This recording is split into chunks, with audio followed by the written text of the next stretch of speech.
Em uma época em que os grandes centros urbanos começavam a se expandir e a tecnologia ganhava espaço no mundo ocidental, nascia em 1877, no estado de Nebraska, Estados Unidos, Fred Francis Bosworth, um menino comum, mas com sede por algo que o mundo não podia oferecer.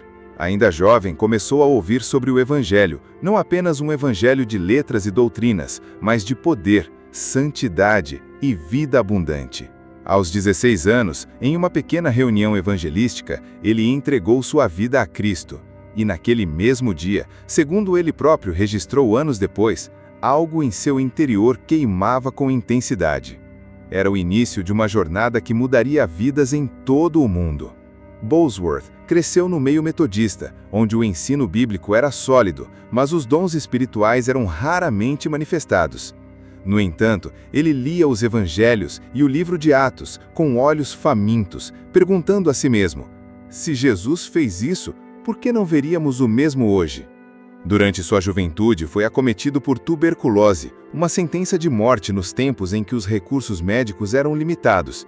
Mas foi nesse vale escuro que Bosworth teve um encontro transformador com a mensagem da cura divina. Ele ouviu, creu e foi curado pela fé. Essa experiência não apenas o livrou da morte física, ela marcou seu ministério para sempre. A partir daquele ponto, Bosworth nunca mais pregaria um evangelho sem poder. Ele dizia: ele não apenas nos salva para o céu, ele nos restaura aqui e agora. Foi ainda no início do século XX que Bosworth começou a se envolver com um movimento pentecostal que nascia com força em lugares como Topeka e Azusa Street. Ele viu a glória, o poder, os dons. Mas ao mesmo tempo, percebia a necessidade de ensinar o povo com equilíbrio, doutrina sólida e fé viva. E assim começou a missão de sua vida: provar que a cura era parte do Evangelho. Ele não desejava fama nem posição, desejava ver Jesus glorificado, em cada corpo restaurado, em cada testemunho de libertação, em cada lágrima de gratidão de uma mãe cujo filho fora curado. F. Bosworth não era apenas um pregador, era um homem que carregava um peso de glória, uma unção visível, uma fé que penetrava a incredulidade. E isso era só o começo. Quando F. Bosworth começou a pregar, muitos diziam que cura divina era apenas emocionalismo. Outros diziam que milagres haviam cessado com os apóstolos. Mas ele não se importava com vozes humanas. Ele havia sido curado pela fé, e isso era argumento suficiente. Com uma Bíblia aberta e o coração rendido, ele atravessava cidades e estados, organizando pequenas reuniões onde a presença de Deus tomava o lugar antes mesmo que os cultos começassem. Não havia marketing, não havia redes sociais, havia fé. E foi essa fé que começou a atrair multidões. Suas mensagens eram simples, mas carregadas de revelação. Ele dizia: a cura é tão parte da redenção quanto o perdão dos pecados. Se você pode crer que Jesus levou suas iniquidades, também pode crer que ele levou suas enfermidades. As pessoas vinham de longe, carros de boi, carruagens e até a pé. Muitos traziam doentes em macas, surdos, cegos, paralíticos, doentes terminais, pessoas que já haviam esgotado os recursos médicos, mas que ainda acreditavam que Jesus poderia tocá-las. E ele tocava. Em uma de suas primeiras campanhas conhecidas, realizada em Lima, Ohio, os testemunhos começaram a se espalhar. Um homem surdo desde o nascimento teve sua audição restaurada enquanto Bosworth citava Isaías 53. Certamente ele tomou sobre si as nossas dores. Naquela mesma noite, uma mulher que sofria de um tumor nas costas caiu de joelhos ao sentir algo como fogo subindo por sua coluna. Quando levantou, o tumor havia desaparecido. Os médicos da cidade foram chamados para examinar. Não havia cicatriz, não havia explicação. Com o passar dos anos, Bosworth passou a ser convidado para reuniões maiores, ginásios, auditórios e até estádios, onde pregava com a mesma simplicidade de um culto rural. Mas o que chamava a atenção não era sua eloquência, era a atmosfera. Dizem que em algumas noites, enquanto ele falava, as pessoas começavam a chorar sem motivo aparente. Outras sentiam calor em partes do corpo doentes, e havia aqueles que, ao tentar se levantar para ir embora, percebiam que já estavam curados. Não era manipulação, não era emoção, era o poder do Espírito Santo confirmado pela fé em Jesus. Ele não gritava, não pressionava, ele ensinava a palavra e deixava que o Espírito agisse. Era como se cada versículo que ele lia se transformasse em espada e óleo ao mesmo tempo, cortando a incredulidade e ungindo a fé. E a cada campanha, os milagres aumentavam, não apenas em número, mas em profundidade. Mas tudo começou aqui, com um homem que ousou crer que Jesus ainda faz milagres. A fama de F.F. Bosworth nunca foi buscada, mas não pôde ser evitada. Enquanto muitos pregavam sobre um Cristo do passado, Bosworth falava de um Cristo vivo, ativo, presente, um Jesus que ainda curava, tocava, libertava. E as provas estavam por toda parte, os testemunhos se multiplicavam mais rápido que os jornais conseguiam registrar. Em uma cruzada realizada em Dallas, Texas, uma mulher cega de nascença foi levada até a frente após a pregação. Ela não via a luz do sol desde que nasceu. Bosworth, calmo como sempre, simplesmente impôs as mãos sobre os olhos dela e orou: Senhor, abra os olhos da tua serva, para que o mundo saiba que tu ainda operas. Ao remover as mãos, a mulher começou a gritar, não de desespero, de espanto. Ela via, ela enxergava. O culto terminou em choro, adoração e reverência. Médicos da cidade a examinaram nos dias seguintes. O diagnóstico era claro, o que era impossível agora era fato. Em outro evento, no Canadá, um menino surdo-mudo foi apresentado aos pés do púlpito. Após a oração, seus ouvidos começaram a reagir aos sons e sua boca começou a balbuciar palavras que nunca aprendera. A multidão ficou em silêncio. Muitos começaram a se ajoelhar. A glória de Deus era palpável. Esses milagres não eram isolados, eles eram frequentes. E mais do que isso, eles vinham com o acompanhamento de dons espirituais específicos. O dom da palavra de conhecimento fluía com exatidão. Em meio a centenas, Bosworth dizia: há uma mulher com um caroço na parte direita do abdômen. Você orou hoje pedindo a confirmação de que Jesus ainda cura. Está aqui, ele ouviu. A mulher se levantava, chorando.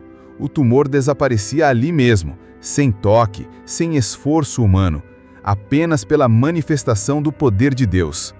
O dom da fé sobrenatural também era evidente. Era como se sua convicção fosse contagiosa. Quando Bosworth dizia: você vai ser curado agora, o ambiente se dobrava àquilo que era declarado. Era como se o céu inteiro dissesse: Amém. Dizem que houve uma campanha em que um grupo de céticos se organizou para desmascará-lo. Sentaram-se juntos na frente da tenda, tomavam nota, riam discretamente. Mas ao fim do culto, 3 deles estavam no chão, não por persuasão humana, mas pela força invisível que não conseguiram resistir. 2 deles saíram curados de doenças antigas. O terceiro, convertido.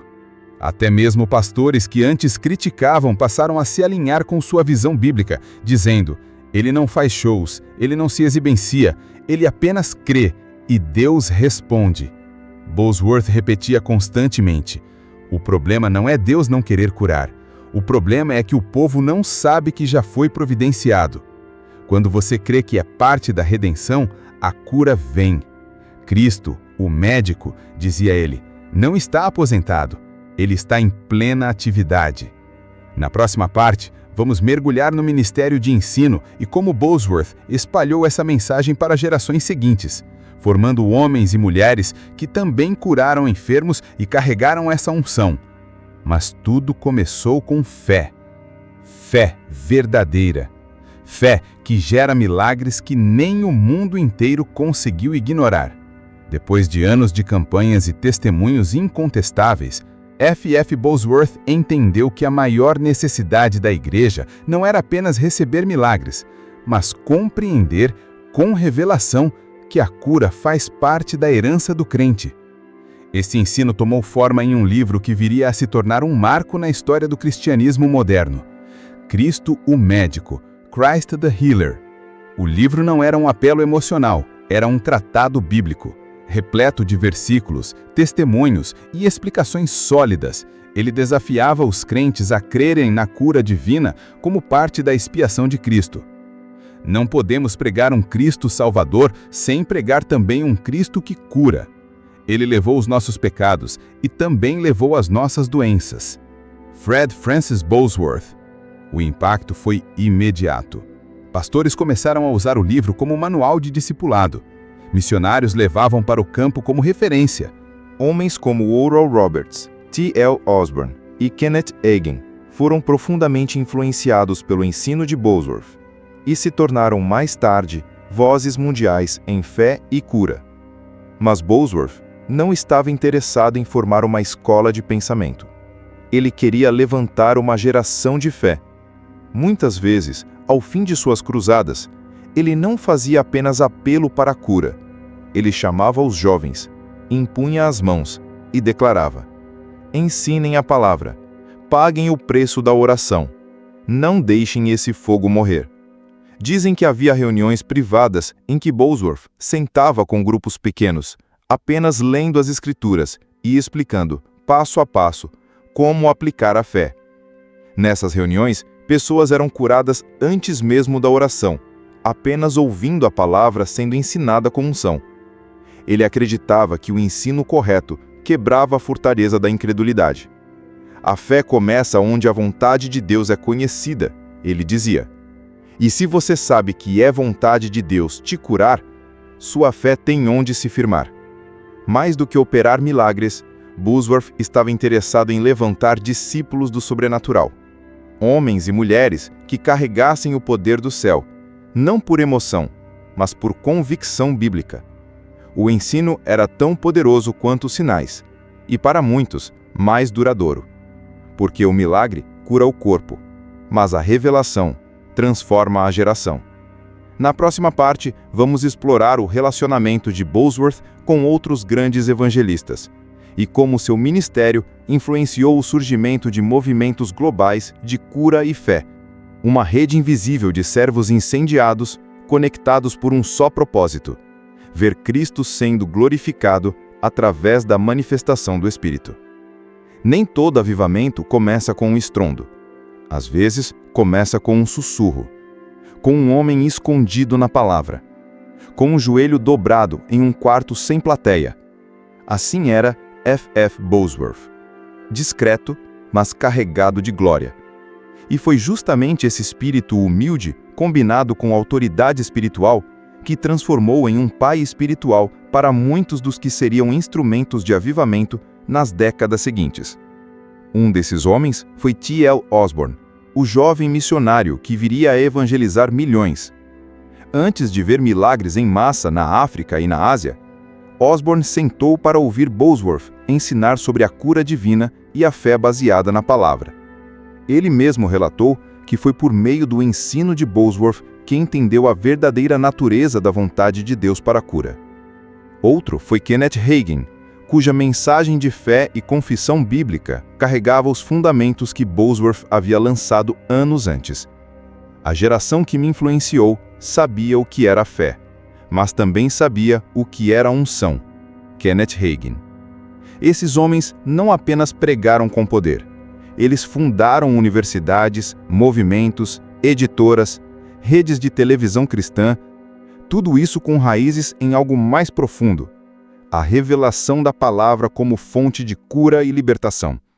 Dizem que Bosworth, já idoso, certa vez sentou-se entre jovens pregadores e, ouvindo suas ideias modernas e técnicas evangelísticas, ele apenas disse: nada disso funciona se você não tiver a presença. Ele sabia. Sabia que nenhuma estrutura substitui a unção, que nenhum talento substitui a convicção, que nenhum método substitui o fogo. Por onde passava, deixava marcas invisíveis. Uma frase que abria entendimento, uma oração que plantava destino, uma presença que desinstalava a incredulidade. Ele não formava fãs, formava ministros. Não ensinava truques, ensinava fundamentos.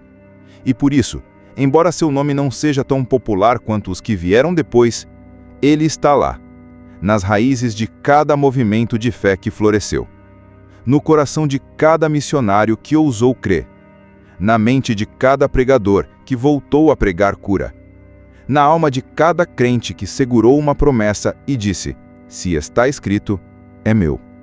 Na próxima parte, vamos visitar os últimos anos de sua vida e ver como um homem que pregou cura com tanta ousadia também enfrentou a velhice com graça, paz e autoridade até o fim. Porque um verdadeiro homem de Deus não apenas começa bem, ele termina com honra. Nem todos os homens que carregam grande unção terminam bem, mas F.F. Bosworth não apenas viveu uma vida marcada por milagres, ele terminou sua jornada com a mesma fé com que começou. Nos últimos anos de sua vida, Bosworth já não percorria o país em cruzadas como antes. Seu corpo começava a sentir o peso dos anos, mas sua mente e espírito permaneciam afiados, atentos, ardendo pela palavra. Ele ainda escrevia, ainda orava com os enfermos, ainda ensinava, ainda cria. Recebia visitas de jovens pregadores, missionários, pastores e até médicos que haviam acompanhado suas campanhas anos antes. Muitos vinham para ouvir conselhos, outros vinham simplesmente para estar perto de alguém que havia caminhado com Deus. A presença no quarto dele era diferente, relatou um pastor. Não precisava dizer muita coisa, bastava estar ali. Ele carregava o céu nos olhos. Mesmo em idade avançada, Bosworth nunca se retraiu diante da doutrina que pregava. Ele nunca disse: "Talvez Deus cure." Ele dizia com firmeza: "Cristo já levou sobre si as nossas enfermidades. Isso não muda com o tempo." Dizem que, mesmo quando estava acamado, ainda orava pelos enfermos por telefone. E havia ocasiões em que a pessoa do outro lado da linha era curada antes mesmo dele terminar a frase. A presença vinha pela ligação, testemunharam. Ele não temia a morte. Ele a enxergava como transição, como um filho voltando para casa. Quando sentiu que seu tempo estava próximo, chamou os seus filhos e amigos íntimos, não para despedidas tristes, mas para relembrar a fidelidade de Deus. "Não há arrependimentos", disse ele. Jesus sempre foi suficiente. E então, em 1958, aos 81 anos, F.F. Bosworth partiu para a eternidade. Sem dor, sem medo, sem sombra. Como um guerreiro que penda a espada depois de ter vencido todas as batalhas. Seu corpo foi enterrado, mas sua voz ainda ecoa, nas páginas dos livros, nas pregações dos que vieram depois, nos testemunhos daqueles que ousaram crer. Porque a morte não apaga a unção, ela apenas a transfere para aqueles que continuam a carregar o fogo. Nem todos os homens que carregam grande unção terminam bem, mas F.F. Bosworth não apenas viveu uma vida marcada por milagres, ele terminou sua jornada com a mesma fé com que começou. Ele não ensinou truques, ensinou fundamentos. E por isso, embora seu nome não seja tão popular quanto os que vieram depois, ele está lá, nas raízes de cada movimento de fé que floresceu, no coração de cada missionário que ousou crer, na mente de cada pregador que voltou a pregar cura, na alma de cada crente que segurou uma promessa e disse: "Se está escrito, é meu." Como uma profecia que se cumpre, Bosworth sabia que sua unção não morreria com ele. Seu legado não está apenas em seus livros e em suas pregações, e sim em cada vida que foi tocada pela revelação da palavra de Deus. Toda vida que é curada, liberta ou transformada por meio da fé é um testemunho vivente do seu legado. Então, vamos continuar nos inspirando por sua fé inabalável e perseguir uma vida marcada por poder espiritual, cura e autoridade de Deus. E então, quem será o próximo a carregar esse fogo?